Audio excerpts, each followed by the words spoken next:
तीसरा सर योग wellness centre लगभग सर 142 उसका भी सर शुभारंभ किया जाएगा सर। माननीय मंत्री जी सर हम लोग इन्वॉल्व इसमें प्रोग्राम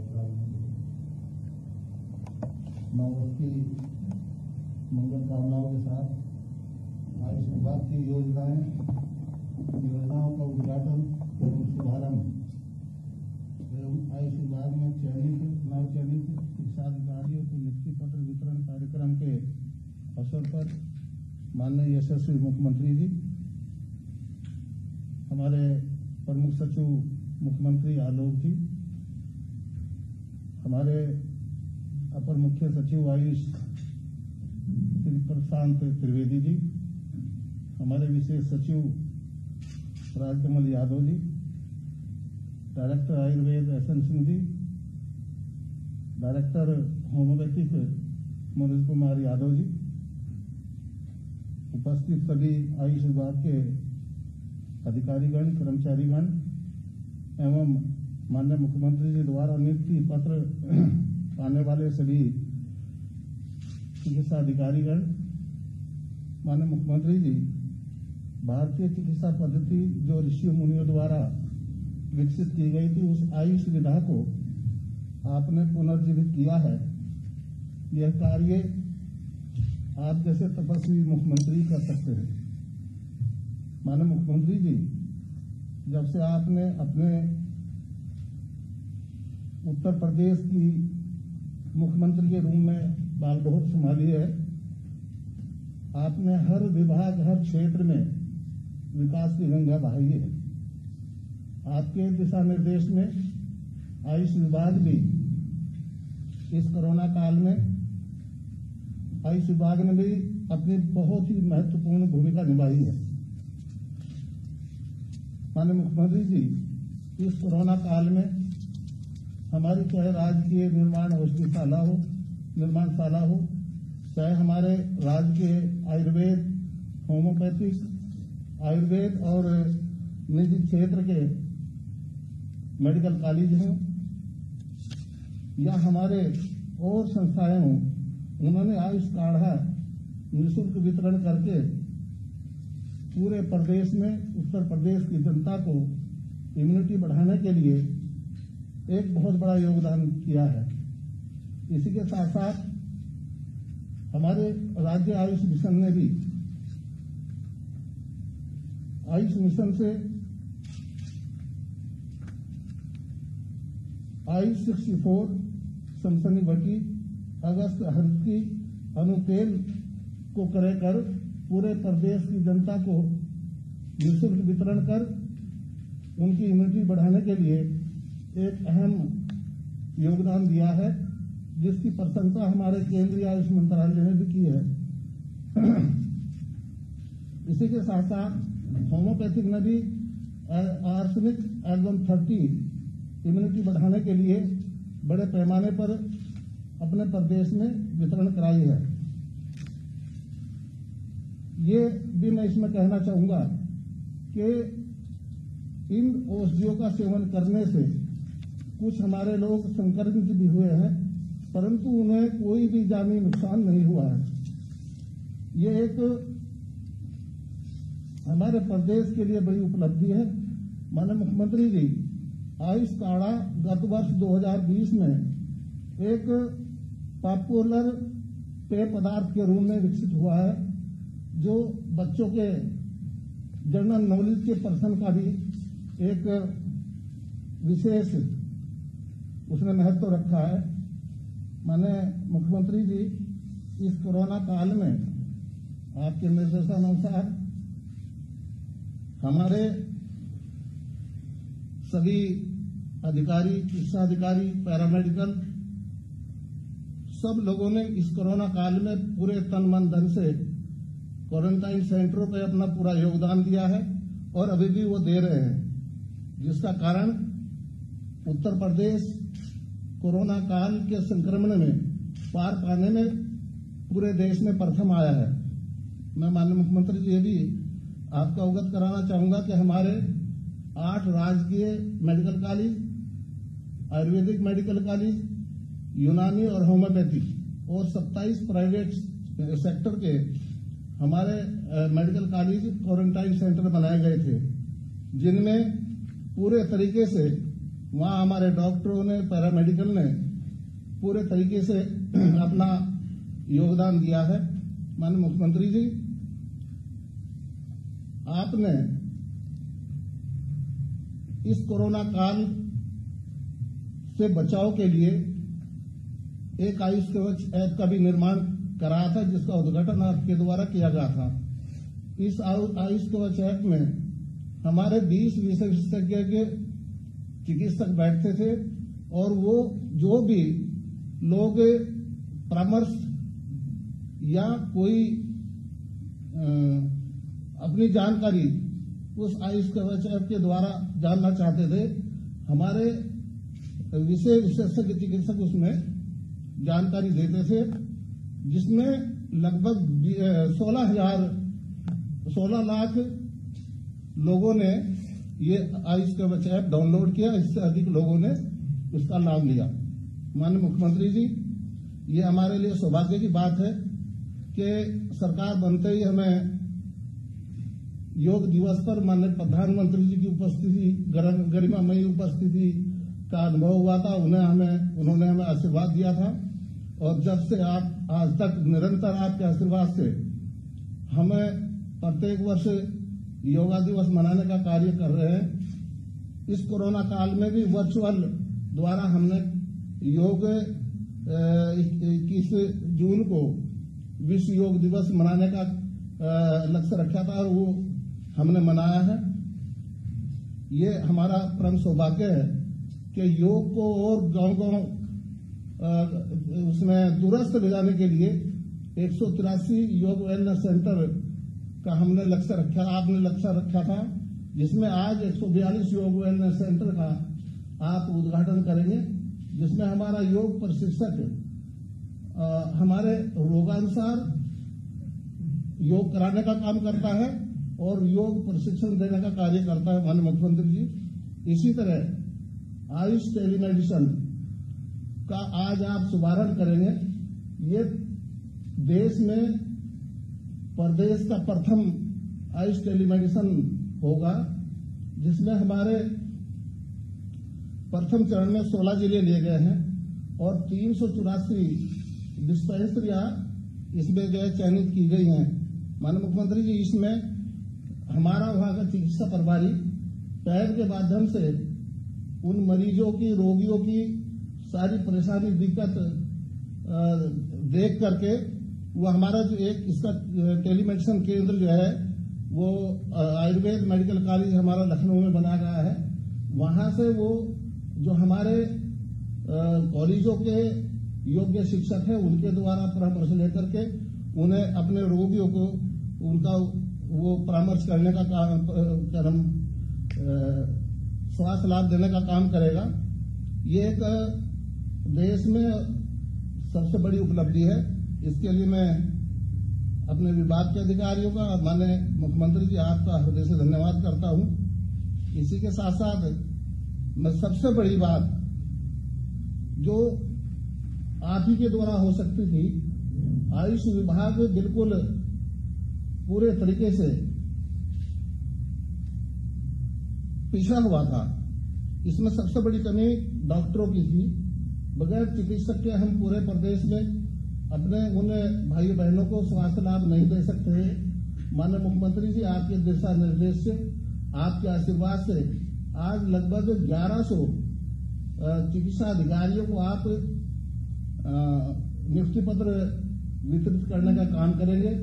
मैं अपनी तरफ से, अपने विभाग की तरफ से और अपने उन नवनियुक्त चिकित्सा अधिकारियों की तरफ से आपका हृदय से धन्यवाद करता हूं कि आपने आयुष विभाग को बहुत आगे बढ़ाने के लिए जो अहम कदम देने के लिए निर्देश दिए हमारे विभाग के अधिकारियों को, और हमारे विभाग के अधिकारियों ने उसे पूरे तरीके से गंभीरता से लेकर के उसे निर्माण करने का काम किया है। अंत में मैं हृदय से की रही है उसे माननीय मुख्यमंत्री जी आपका उन्हें धन्यवाद करते हुए अपनी बात समाप्त करता हूं। जय हिंद, जय भारत। केंद्रीय मंत्री जी, राजकमल कार्यक्रम का संचालन कर रहे हैं।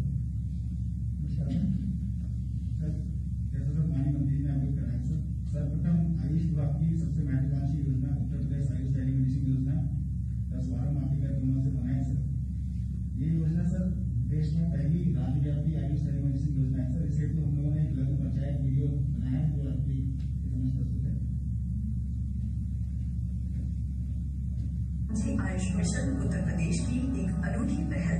कोरोना की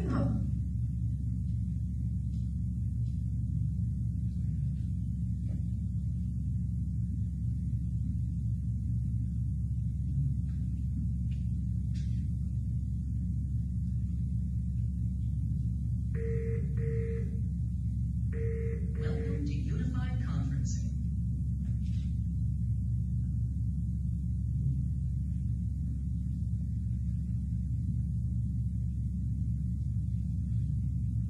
उत्तर प्रदेश राष्ट्रीय एवं राज्य आयुष मिशन उत्तर प्रदेश की एक अनूठी पहल। कोरोना की महामारी के बीच लोगों की स्वास्थ्य सुरक्षा के दृष्टिगत 5 मई 2020 को माननीय मुख्यमंत्री श्री योगी आदित्यनाथ जी ने आयुष कवच मोबाइल ऐप का शुभारंभ किया। वैश्विक महामारी कोरोना के खिलाफ आज पूरी दुनिया भारत की ओर आशाभरी निगाहों से देख रही है। आयुर्वेद में और भारत की प्राचीन परंपराओं में इस प्रकार के किसी भी वायरस से लड़ने के बारे में शरीर की प्रतिरोधक क्षमता विकसित करने से संबंधित बहुत सारे तथ्य भरे पड़े हैं। आम जनमानस के बीच में उसे प्रस्तुत करना और सहजता के साथ उनकी उपलब्धता और सरल भाषा में उसे सबके सामने ले जाने का प्रयास। इसी कड़ी को आगे बढ़ाते हुए रोग की स्थिति में प्रदेश की जनता को आयुर्वेद पद्धति के माध्यम से चिकित्सकीय सेवा उपलब्ध कराने हेतु आयुष टेलीमेडिसिन का शुभारंभ किया जा रहा है, जिसके माध्यम से रोगी को घर बैठे ही आयुर्वेद विशेषज्ञों एवं चिकित्सकों से आवश्यक परामर्श मिल सकेगा। डिजिटल इंडिया के इस युग में सभी नागरिक इंटरनेट के साथ किसी न किसी माध्यम से जुड़े हुए हैं, चाहे वो आपके डॉक्टर्स ही क्यों न हो।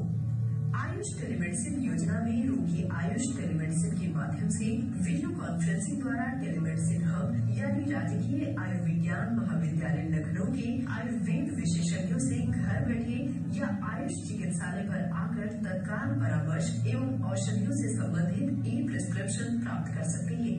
वर्तमान में ये सुविधा 16 जनपदों के 384 आयुर्वेदिक चिकित्सालयों में उपलब्ध कराई जा रही है।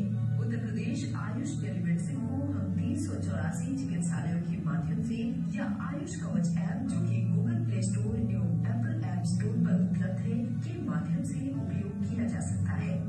आयुष टेलीमेडिसिन के माध्यम से इलाज या परामर्श सेवा कोई भी व्यक्ति चाहे वो शहरी क्षेत्र का हो या ग्रामीण क्षेत्र का हो प्राप्त कर सकते हैं। यदि आपके पास स्मार्टफोन या कंप्यूटर नहीं है या उसे चलाना नहीं आता तो आपको परेशान होने की कोई आवश्यकता नहीं है। अपने नजदीकी आयुष डिस्पेंसरी में जाएं, वहां उपस्थित डॉक्टर आपको मोबाइल ऐप के माध्यम से विशेषज्ञ चिकित्सक से संपर्क कराने में सहयोग प्रदान करेंगे।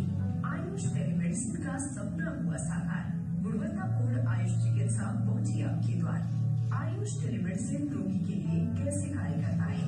सर्वप्रथम आयुष कवच ऐप द्वारा या आयुष टेलीमेडिसिन पोर्टल पर रोगी का पंजीकरण, तत्पश्चात लॉगिन करना। रोगी प्राप्त परामर्श अपने डैशबोर्ड में पास्ट अपॉइंटमेंट टैब में देख सकते हैं। रोगी द्वारा रोगानुसार चिकित्सक का चयन एवं अपॉइंटमेंट प्राप्त करने हेतु टेक अपॉइंटमेंट बटन पर क्लिक करना। अपॉइंटमेंट हेतु वांछित तिथि एवं समय का चयन करें। रोग का चयन एवं विवरण भरें तथा संबंधित दस्तावेज अपलोड करें। यदि कोई हो तो नियम एवं शर्त पढ़ें तथा स्वीकार करें। अपॉइंटमेंट की प्रक्रिया पूर्ण हुई, अब डैशबोर्ड पर जाएं। अपॉइंटमेंट के अनुसार रोगी द्वारा ऑनलाइन वेटिंग रूम में प्रवेश, जिससे चिकित्सक रोगी से टेलीकॉन्फ्रेंसिंग के माध्यम से संवाद स्थापित कर सके। निर्धारित समय पर वीडियो कॉन्फ्रेंसिंग के माध्यम से रोगी एवं विशेषज्ञ का सीधा संवाद होगा। चिकित्सक द्वारा रोगी को दिशा निर्देश एवं ई परामर्श प्रदान किया जाएगा। अधिक जानकारी के लिए संपर्क करें।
योग भारत की प्राचीन परंपरा का एक अमूल्य उपहार है। ये शारीरिक व मानसिक रूप से स्वस्थ रहने के लिए सबसे कारगर उपाय है।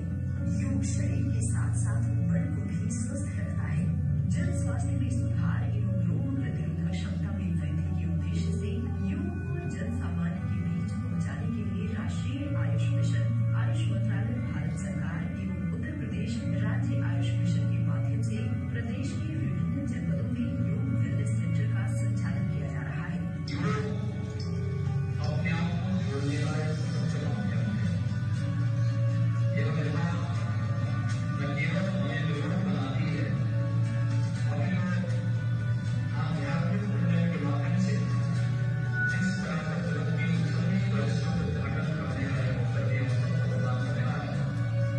इन योग वेलनेस सेंटर्स में योगी एवं कुशल योग प्रशिक्षण एवं योग के सहायक योग सप्ताह के बीच जाकर योग के माध्यम से जन स्वास्थ्य में सुधार एवं गैर संचारी रोग प्रतिरोधक क्षमता में वृद्धि कर इनसे बचाव का कार्य करते हैं। प्रदेश सरकार द्वारा योग वेलनेस सेंटर की स्थापना की जा रही है, जहां जन सामान्य योग के माध्यम से अपने स्वास्थ्य में सुधार एवं रोग प्रतिरोधक क्षमता में वृद्धि कर सकता है।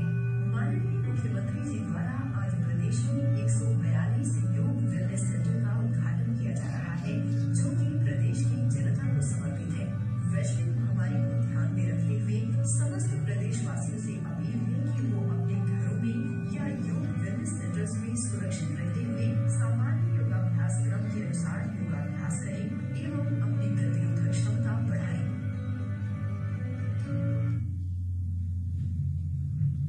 मैं माननीय मुख्यमंत्री से सादर अनुरोध करना चाहूंगा कि वो माउस क्लिक कर इन सभी सरकारी योग वेलनेस सेंटरों का उद्घाटन कर सकें।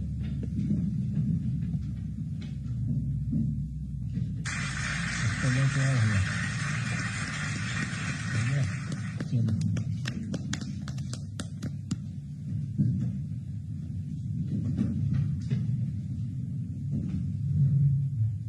तीसरे कार्यक्रम के रूप में आज हमारे साथ आयुष विभाग में 1065 नवचयनित आयुर्वेद एवं होम्योपैथी चिकित्सा अधिकारी हैं, जो हमारे साथ अपने अपने जनपदों से माननीय विधायकों, सांसदों के साथ NIC वीडियो कॉन्फ्रेंस के माध्यम से जुड़े हुए हैं तथा आपका मार्गदर्शन प्राप्त करने हेतु आतुर हैं। उससे पहले मैं अनुरोध करूंगा कि सभी लोग अपना अपना क्रम से व्यक्ति पत्र माननीय मुख्यमंत्री के शुभ हाथों से ग्रहण करने का प्रयास करें। डॉक्टर श्रेया पांडे।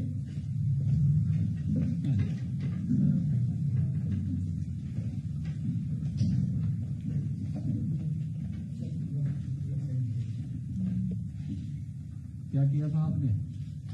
BMS किया है? यस सर, BMS किया है और MD किया है सर। कब किया है? सर अभी मेरा MD खत्म हुआ है अभी हुआ। सर। Yes sir. ठीक है। MD किससे किया है? Yes sir. किस उससे MD किया है? सर स्त्री रोग प्रसूति तंत्र। बधाई आपको। Thank you. आइए, आपने क्या किया है? BMS किया है। कहाँ से? मुजफ्फरनगर MD कर रहे हैं।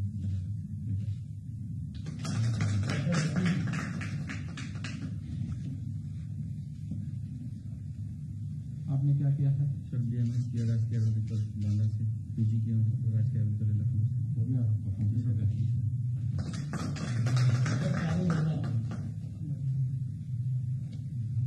आइए, आपने क्या किया है? सर BMS किया और MD किया है। MD भी कर लिया है।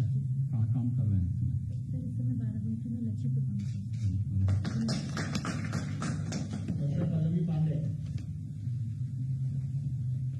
आपने क्या किया है? BMS किया है सर, MD किया है। ठीक है, बहुत सुंदर। बधाई। डॉक्टर अनिल कुमार।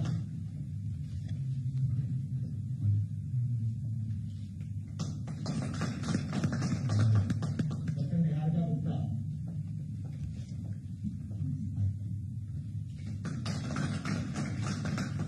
डॉक्टर तानिया वाटने। क्या नाम है आपका? तालिया भाषी सर।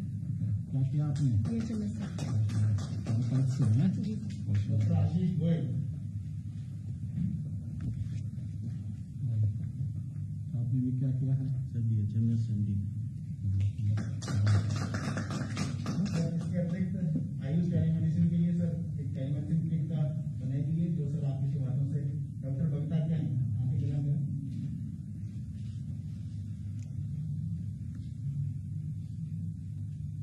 इसका प्रशिक्षण लिया आपने?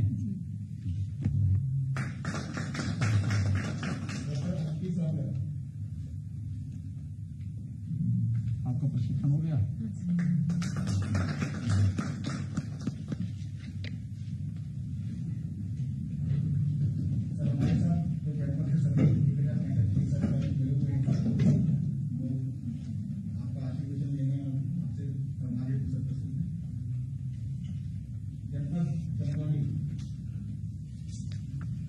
सर नमस्कार सर, सचिव बोल रहा हूँ टीएम चंदौली सर। डॉक्टर अर्चना राय जी आपसे संवाद कर रहे हैं। क्या किया है आपने? अर्चना जी आपने क्या किया है? सर मैंने बीएमएस किया और उसके बाद एमडी किया है। एमडी कब किया है? सर 2017 में मेरा एमडी कंप्लीट हुआ है। 2017 से क्या कर रही हैं आप? सर उसके बाद मैंने आयुर्वेदिक कॉलेज में प्रवक्ता के रूप में कार्य किया। उसके बाद फिर मेडिकल ऑफिसर एमओ की जॉब करी। बीएमएस कब हुआ था आपका? सर बीएमएस मेरा 2013 में कंप्लीट हुआ। 2013 में। ठीक है, तो इस समय आप कहीं कार्य कर रही हैं? यस सर, मैंने चंदौली में प्रेरणा में ज्वाइन किया है चिकित्सा अधिकारी के पद पर। हाँ, आगे कार्य कर पाएंगी? बिल्कुल सर, इसलिए तो ज्वाइन किया है। आज जो नियुक्ति पत्र आपको प्राप्त हो रहा है, इस नियुक्ति पत्र के जो शासन की मंशा है, इसके अनुरूप जाकर के उन केंद्रों में जाकर के लोगों को सही ढंग से परामर्श देने का कार्य कर पाएंगे और आयुर्वेद के प्रचार प्रसार में अपना योगदान दे पाएंगी? बिल्कुल सर। ठीक है, जितना हमसे हो पाएगा उससे ज्यादा ही करने की कोशिश करेंगे। चलिए, बहुत सुंदर, अच्छा है। अच्छा मेहनत करिए, काम करिए। आपको और आपके परिवार के सभी सदस्यों को बहुत बहुत बधाई।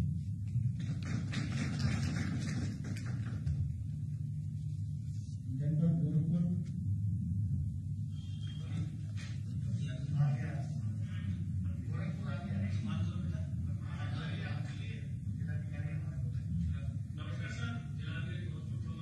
हाँ, बताएं क्या स्थिति है गोरखपुर में? कितने आयुर्वेद चिकित्सक वहाँ पे गोरखपुर में चयनित हुए हैं?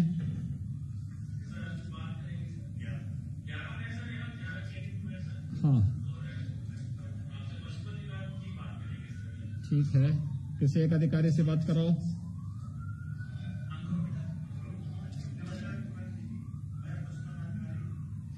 क्या क्या किया है आपने?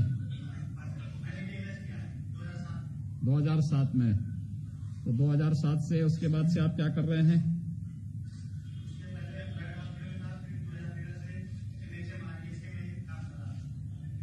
नियमित रूप से जाएंगे हॉस्पिटल में? क्योंकि नौकरी मिलने के बाद लोगों को फिर ये लगता है कि अब तो घर की जॉब हो गई है।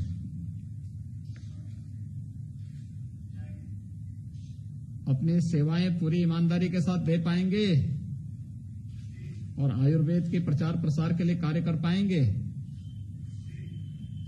इसको लेकर के मेहनत से काम करने की आवश्यकता है। ठीक है, अगला। जनपद फरुखाबाद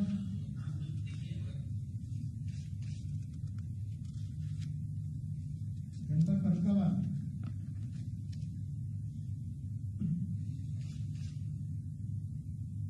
जनपद फरुखाबाद।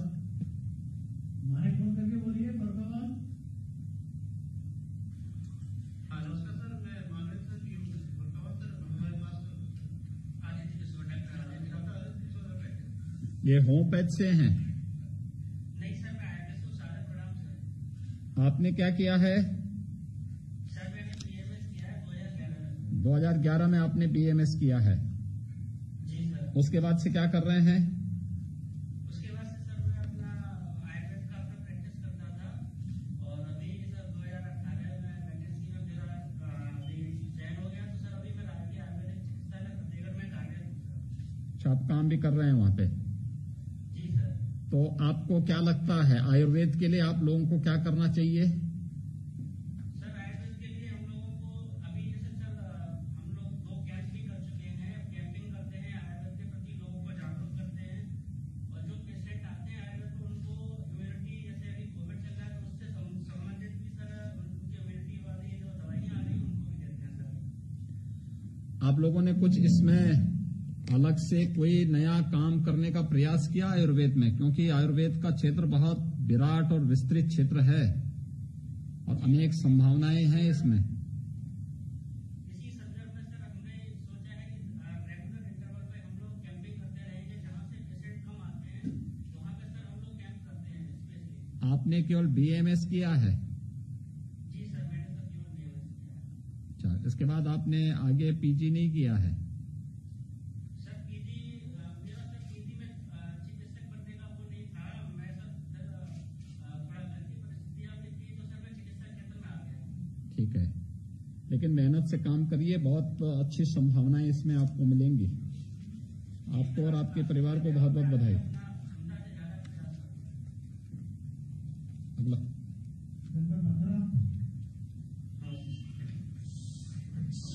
नमस्कार सर, जिलाधिकारी मथुरा। सर हमारे बीच में डॉक्टर दीप्ति है, आयुर्वेदिक चिकित्सा अधिकारी।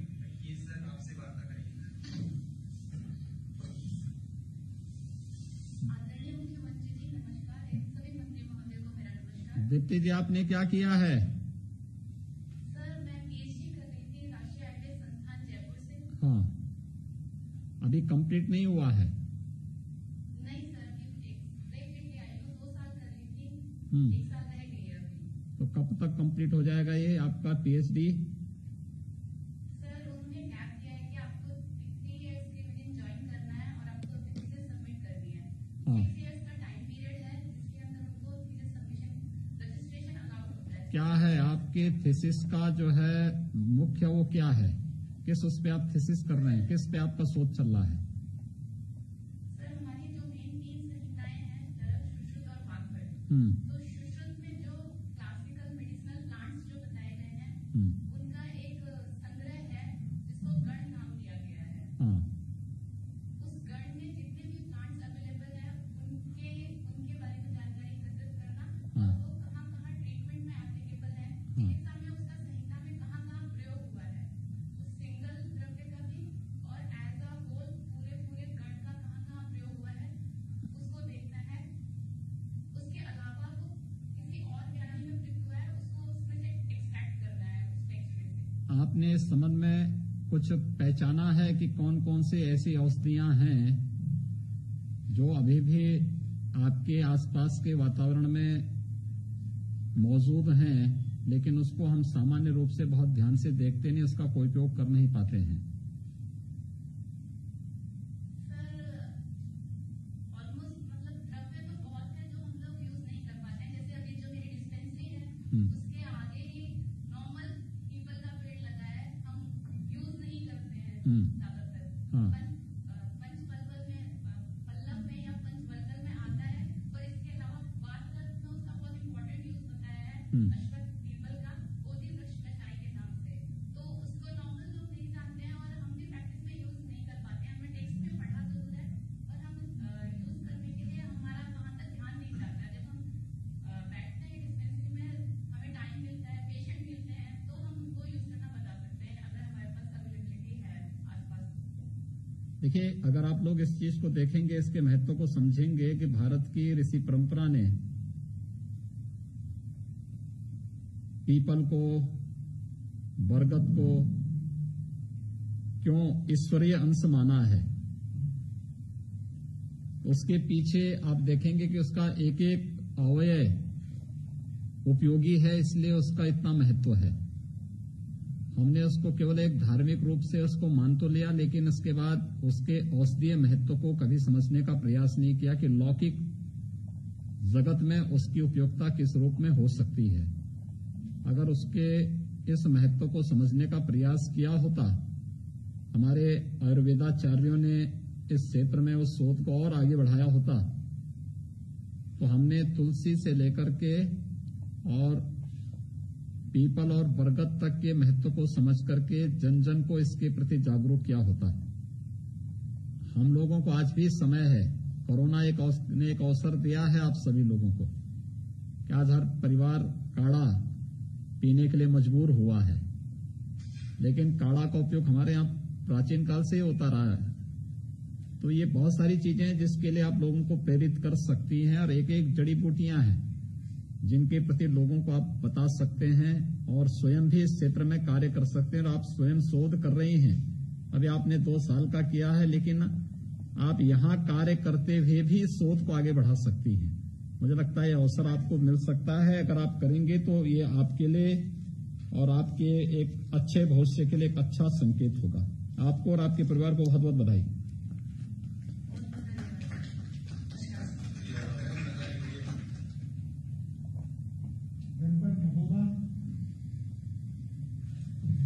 नमस्कार सर, मैं डिस्ट्रिक्ट मजिस्ट्रेट महोबा बोल रहा था।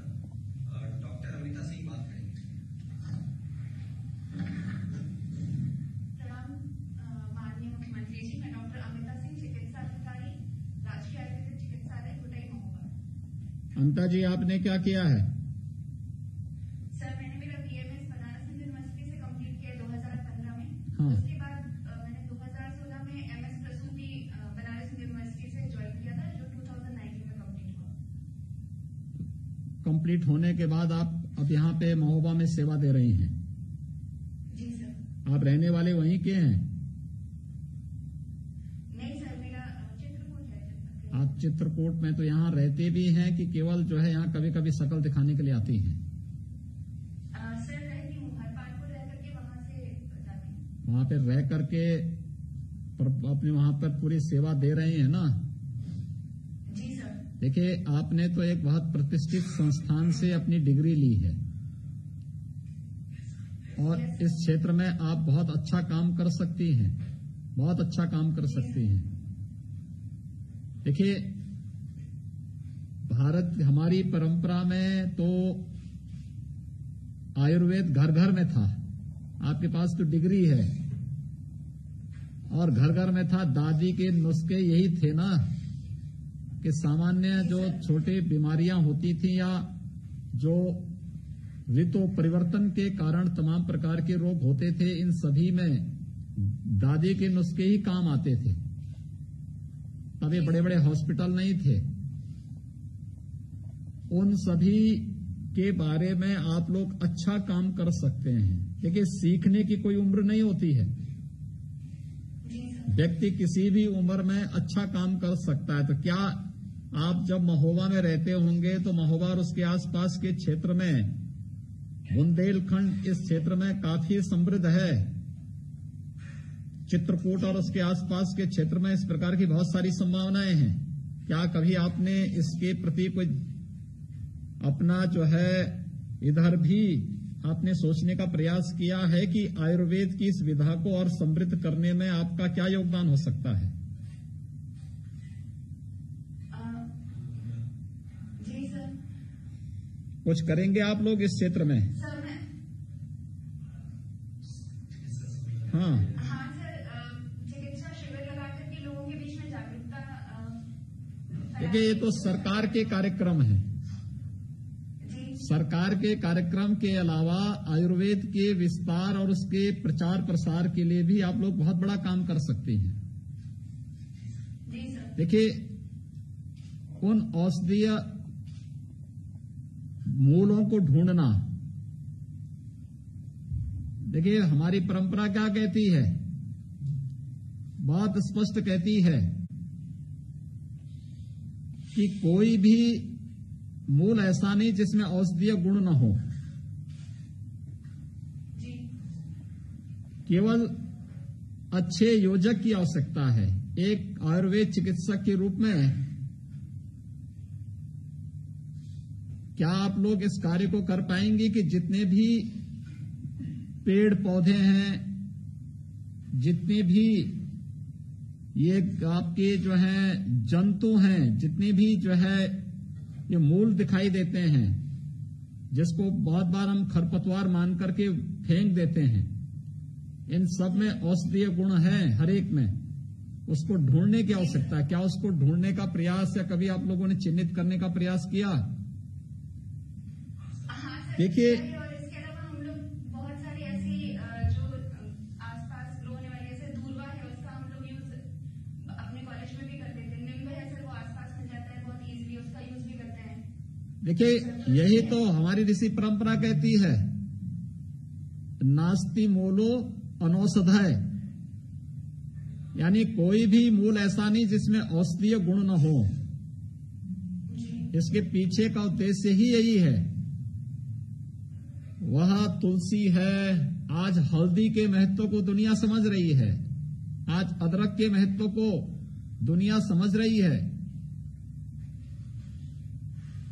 कि ये तो भारत तो हजारों वर्षों से इनका उपयोग करता रहा है। हमने इनके औषधीय महत्व को बहुत पहले ही समझ लिया था।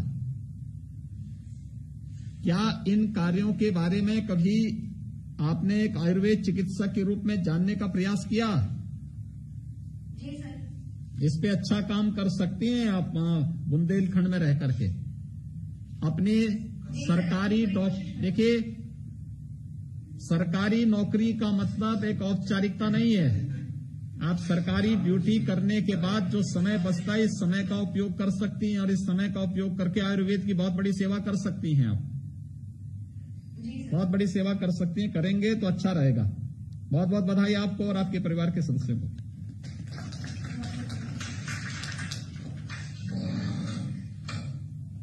मैं माननीय मुख्यमंत्री से अनुरोध करना चाहूंगा कि वो हमारे सभी नौचयनित चिकित्सा अधिकारियों को अपना आशीर्वाद देने का कोशिश करें।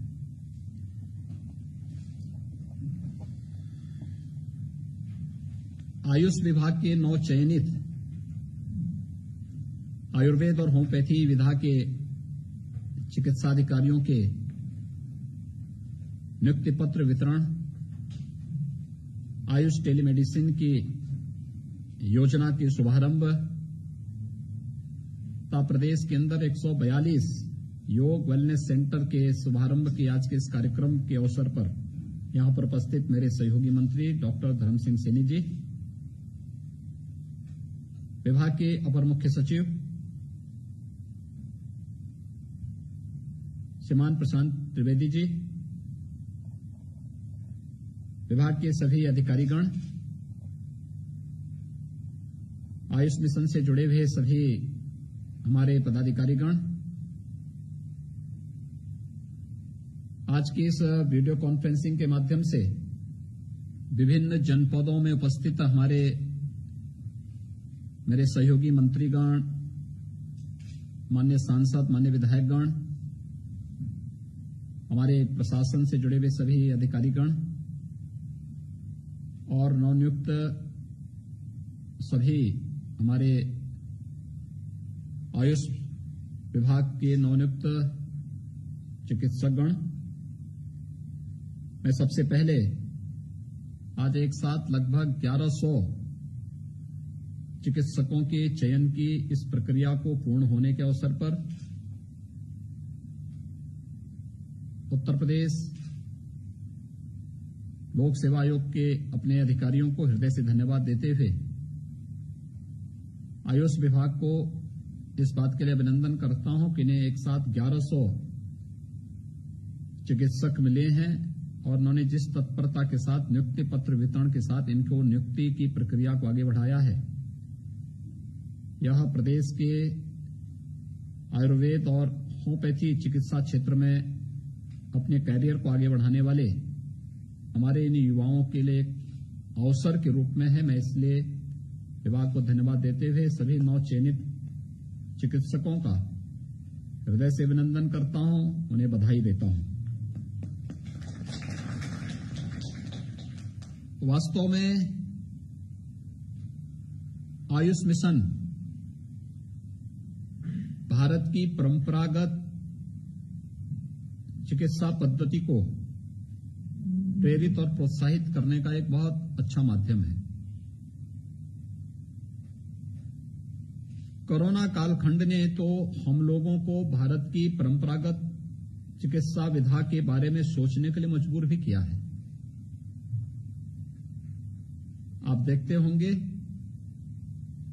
आप सभी के घर में कोई मेहमान आता होगा या कोई आपका निकट का शुभचिंतक या मित्र आता होगा। आज से 1 वर्ष पहले ये स्थिति थी कि कोई आता था, अगर आपने चाय के लिए नहीं पूछा तो नाराज होता था। आपने उसे अच्छे पकवान नहीं खिलाए तो उसमें नाराजगी देखने को मिलती थी। अगर आपने उससे पहले कभी काढ़ा के बारे में किसी परिवार ने एक चर्चा भी कर दी तो लोगों को ही माना जाता था कि ये व्यक्ति की सोच बहुत पुरानी सोच है। लेकिन आज कोरोना ने हम सबको जब बचाव का एक मौका दिया, तो आप कहीं भी चले जाइए, किसी भी स्थान पे चले जाइए, वह किसी का अपना घर हो, किसी का कार्यालय हो, किसी का कोई संस्थान हो, किसी सरकारी ऑफिस में चले जाइए, किसी विद्यालय, महाविद्यालय, विश्वविद्यालय में चले जाइए, वहां पे मैं हर एक स्तर पर, एक ग्राम पंचायत की बैठक से लेकर के और नीति आयोग की बैठक तक, हर एक स्तर पर अगर आज के दिन पे सबसे अधिक मांग हो रही है तो आयुर्वेद के काढ़ा की मांग होती है कि साहब हमें चाय नहीं, कॉफी नहीं, दूध नहीं और भी नहीं, हमें चाहिए काढ़ा, यानी काढ़ा की मांग। और एक काढ़ा आयुर्वेद की पद्धति में आज से नहीं, हजारों वर्षों से इसका उपयोग किया जाता रहा है।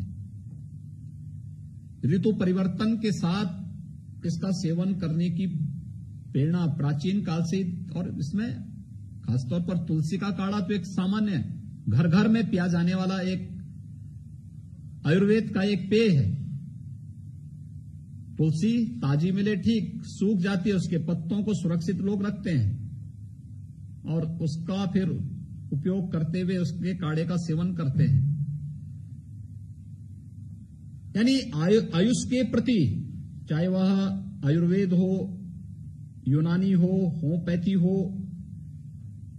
सिद्धा हो, यानी इन सब के बारे में भले ही हमने डिग्री न ली हो, भले ही हमारे पास उसकी विशेषज्ञता न हो, लेकिन खासतौर पर आयुर्वेद के बारे में, सिद्धा के बारे में तो प्राचीन काल से ही घर घर में दादी के नुस्खे के नाम पर हम इसका उपयोग करते रहे हैं और ये आज भी हर परिवार किसी न किसी रूप में इनका उपयोग करता है। हमारे यहां हल्दी का उपयोग, कौन ऐसा भारतीय होगा जो अपने घर में भोजन में हल्दी का उपयोग या अदरक का उपयोग या हींग का उपयोग न करता हो। भाई हींग गर्मियों में नहीं सेवन करते, सर्दी प्रारंभ होने के साथ हींग का उपयोग करते हैं। छोटी सी हींग में कोई स्वाद नहीं, लेकिन उसकी औषधीय गुण के कारण भारत प्राचीन काल से उसका उपयोग करता रहा है। हल्दी में कोई स्वाद नहीं, वो तीक्ष्ण है, लेकिन औषधीय गुण के नाते हम लोग हर सब्जी में इसका उपयोग करते रहे हैं। अदरक में कोई स्वाद नहीं, लेकिन अदरक का उपयोग हर भारतीय परिवार प्राचीन काल से करता रहा है।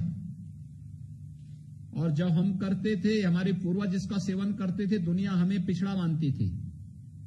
और आज जब दुनिया की जान में आफत पड़ी तो वह भी आप चले जाइए, दुनिया में इस समय सबसे अधिक मांग हो रही है हल्दी की, अदरक की, तुलसी की, और भारत के इस काढ़े की सबसे अधिक मांग हो रही है, जिसको हर भारतीय परिवार प्राचीन काल से, चाय के आने के पहले से जिसका इस्तेमाल करता रहा है।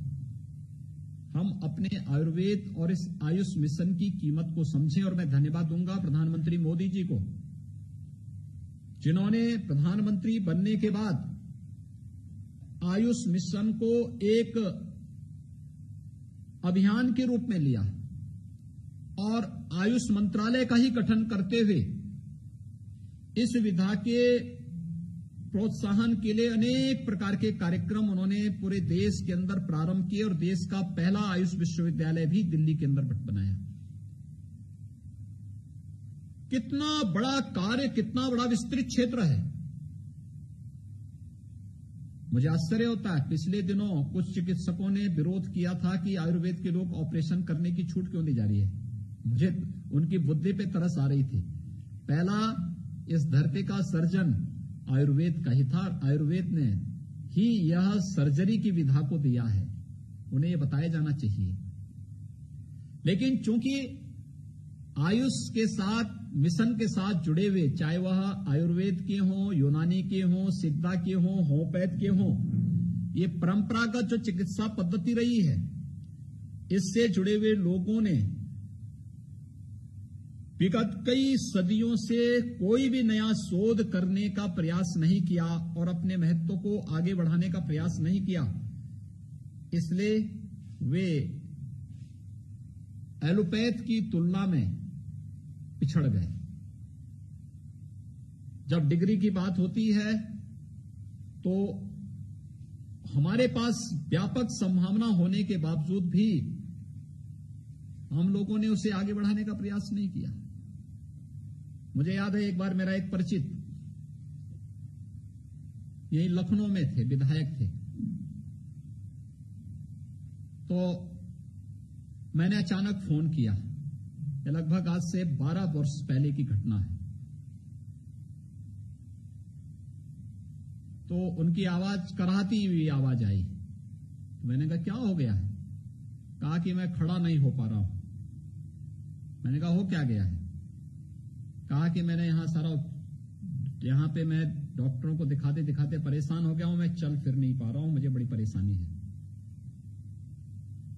तो मैंने कहा अच्छा मैं दिल्ली जा रहा हूं, आप दिल्ली आ जाइए, मैं दिल्ली में दिखाता हूं। मैं एक ट्रेन गोरखपुर से चलती थी, वैशाली एक्सप्रेस, और गोरखपुर होते हुए दिल्ली के लिए जाती थी, तो उसी में मैं जा रहा था। तो एसी फर्स्ट में मेरे पास 2 बर्थ थे।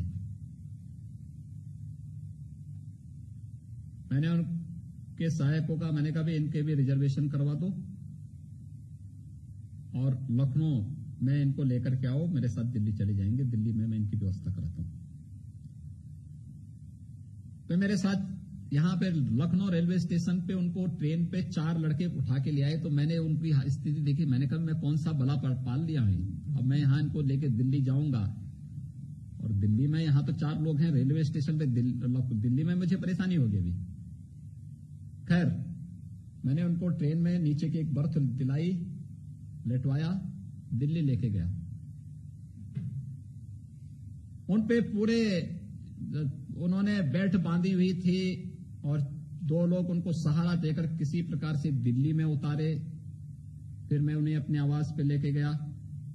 मैंने एम्स के डायरेक्टर को फोन किया, डॉक्टर दवे वहां उस समय डायरेक्टर थे। तो उन्होंने कहा भेज दीजिए। भेजने के बाद जब मैंने वहां दिल्ली एम्स लेके गया, तो एम्स में ले जाने के बाद डॉक्टर ने कहा इनको छोड़ दो, अपने हाथों से चलने दो। उन्होंने कहा नहीं गिर जाऊंगा मैं।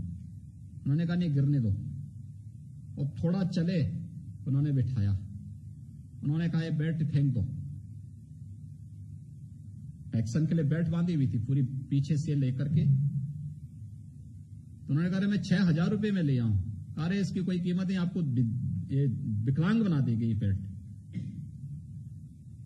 उन्होंने केवल 2 टैबलेट दी, कहा ये केवल पेन के लिए मैं दे रहा हूं, उपचार के लिए नहीं, और इनको आप लेके जाइए।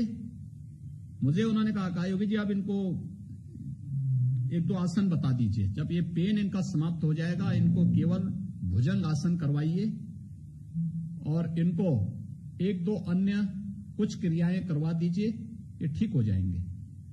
आप देखेंगे उसके बाद एकदम स्वस्थ हो गए।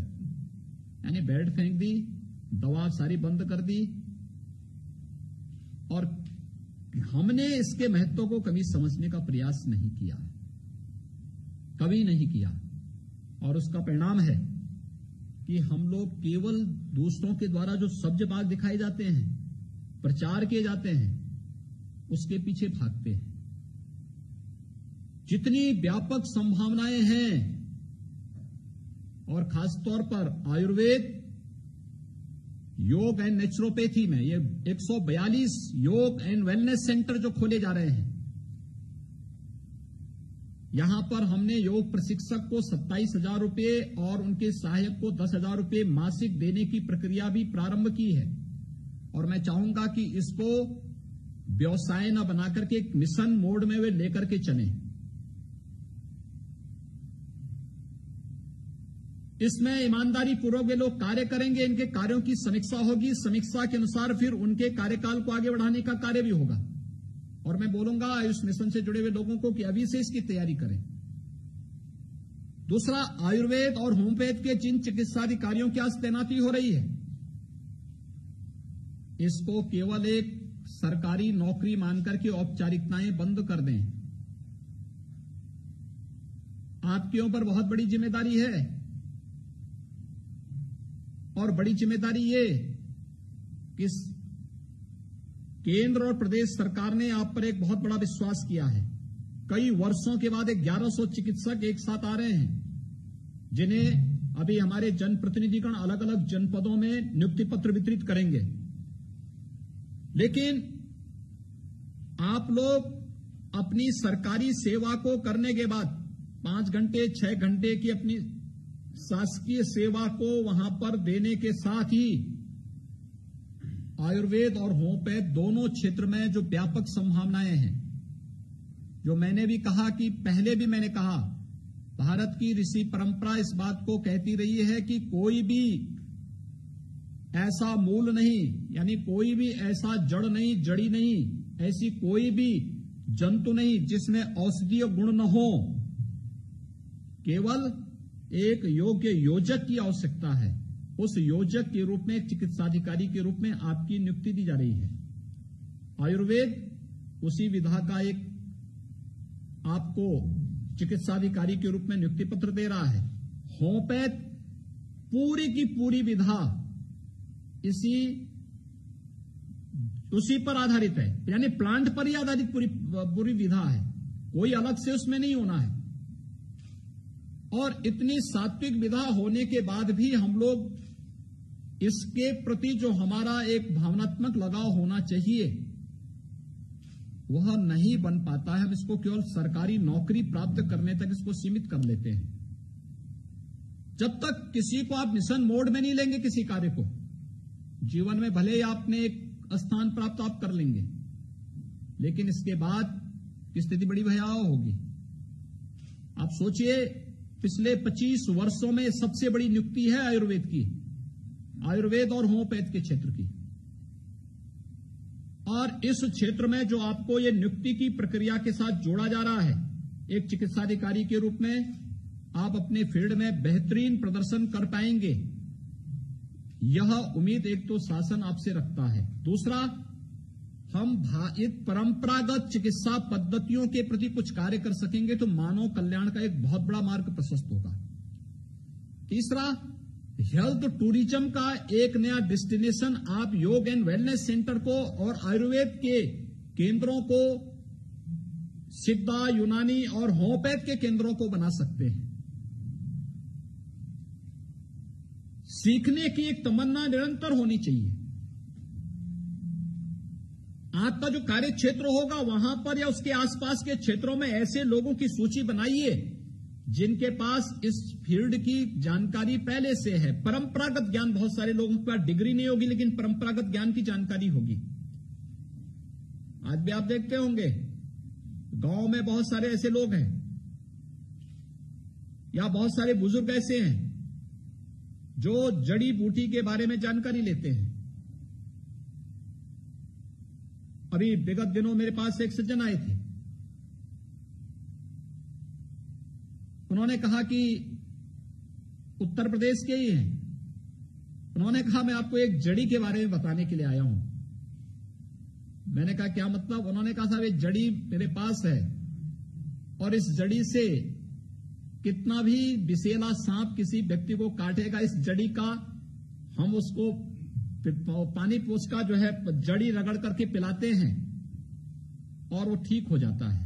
दूसरा, इस जड़ी को हम कहीं रख देंगे तो उसके आसपास के क्षेत्र में सांप नहीं आएंगे। ये तो बस्ती जनपद के भी सज्जन मेरे पास आए थे, जनपद बस्ती से। आपके आसपास इस प्रकार की औषधियों का भंडार छिपा हुआ है, उसको हम पहचान नहीं पाते हैं, उसको हम देख नहीं पाते हैं।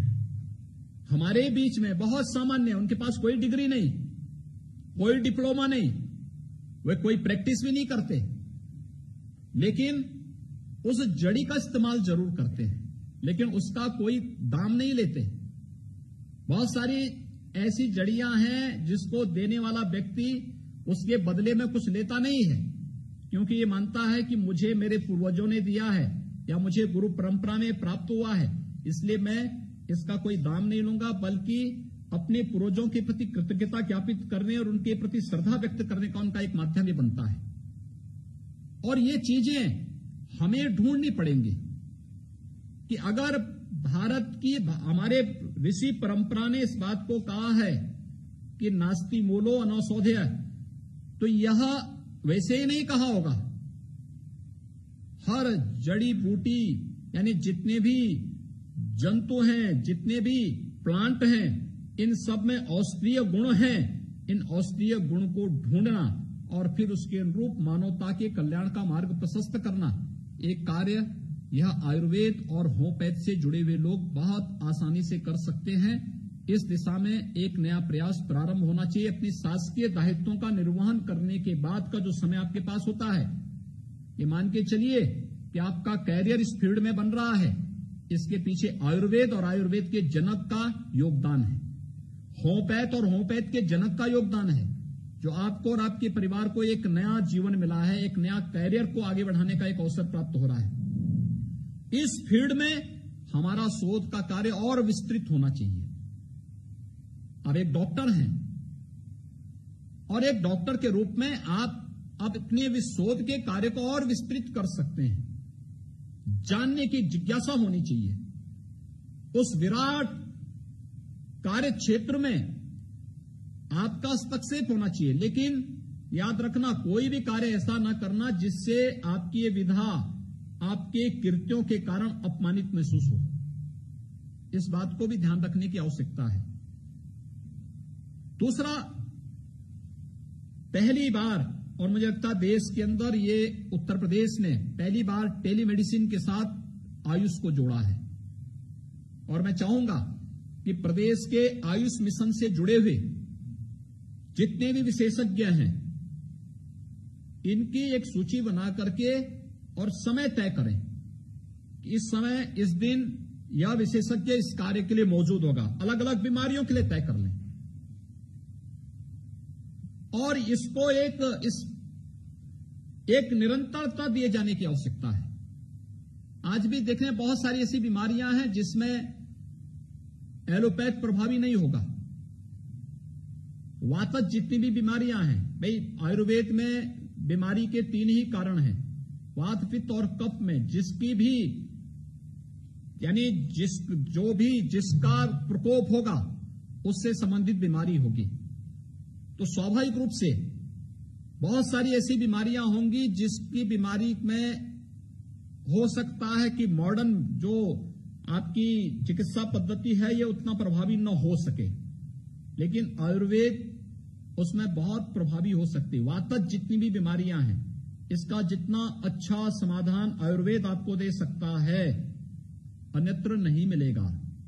ऋतु संबंधी जितने भी यानी मौसम परिवर्तन के कारण जिस प्रकार के विकार आते हैं, इनमें आयुर्वेद बहुत अच्छी भूमिका का निर्वहन इसमें कर सकता है। इसी प्रकार से बहुत सारी ऐसी बीमारियां होंगी जिसमें होम्योपैथ बहुत प्रभावी हो सकता है।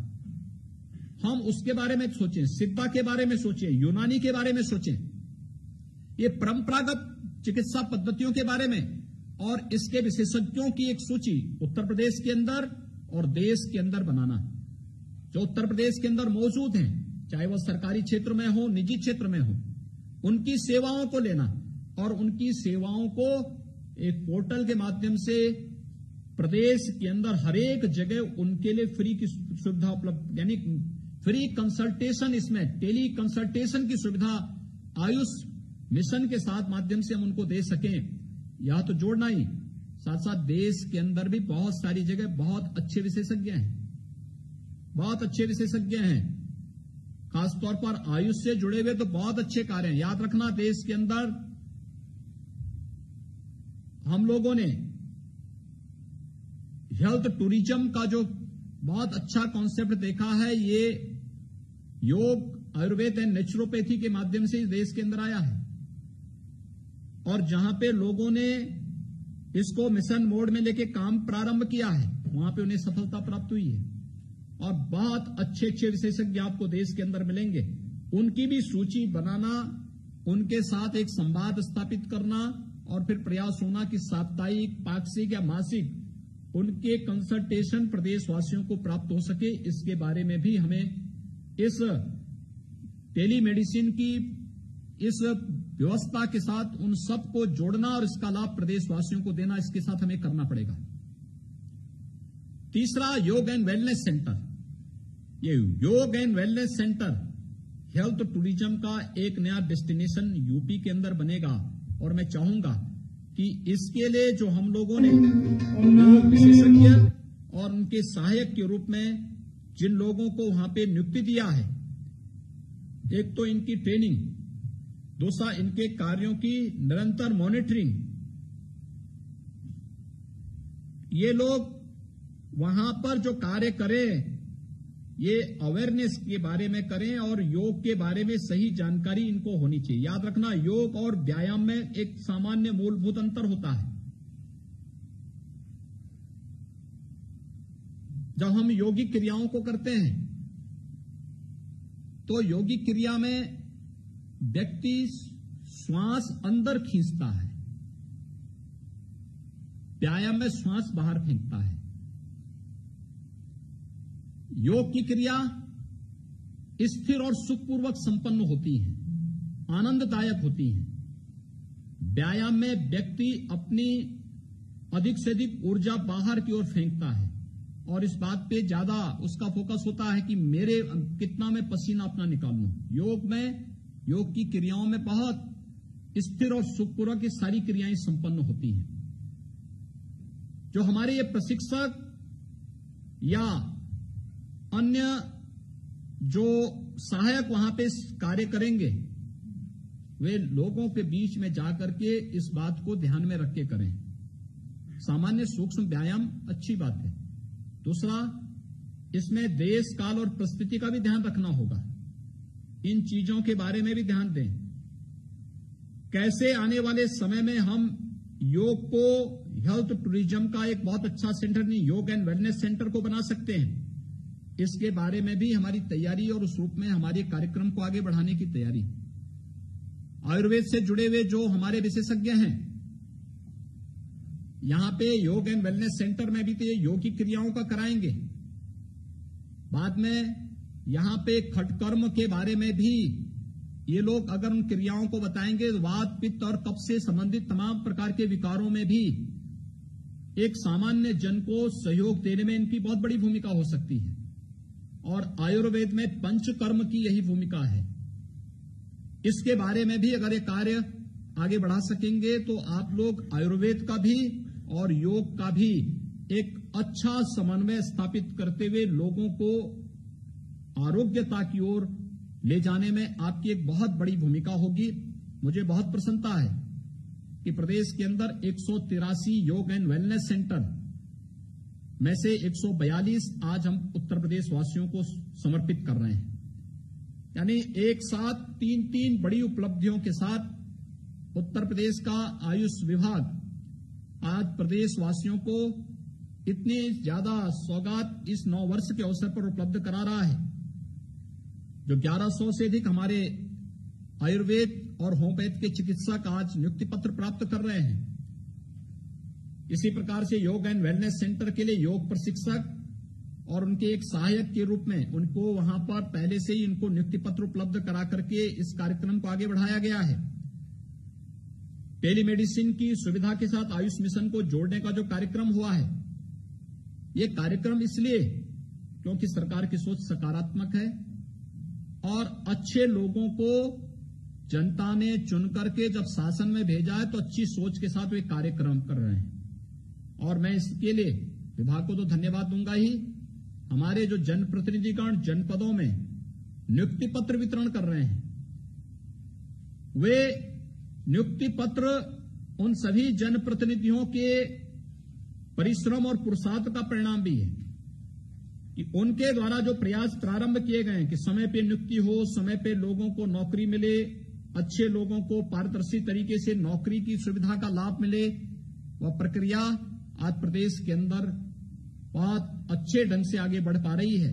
हमारे युवाओं को अपनी ऊर्जा और अपनी प्रतिभा का लाभ प्रदेश के अंदर देने का जो अवसर प्राप्त हो रहा है, मुझे विश्वास है कि वे पूरी ईमानदारी के साथ अपने अपने कार्य क्षेत्र में अपनी दक्षता का यहां पर परिचय देते हुए प्रदेशवासियों को इस विधा के साथ जोड़ने का कार्य करेंगे। और मैं तो मानता हूं कि आयुर्वेद के साथ, योग के साथ जुड़ना ये अपने आप में बहुत पवित्र कार्य है और इस पवित्र मिशन के साथ आप सबको जुड़ने का अवसर प्राप्त हुआ है। मैं इसके लिए आज 9 चयनित इन सभी चिकित्सा अधिकारियों को हृदय से बधाई देता हूं, अपनी शुभकामनाएं देता हूं और विश्वास व्यक्त करता हूं कि आप सभी मिलकर के प्रदेश के आयुष मिशन को आगे बढ़ाते हुए प्रदेशवासियों को तो उत्तम आरोग्यता का लाभ देंगे ही, प्रदेश के अंदर हेल्थ टूरिज्म के मार्ग को भी प्रशस्त करने में आप सब अपना योगदान देंगे। आप सबके प्रति मेरी मंगलमय शुभकामनाएं। धन्यवाद। जय हिंद।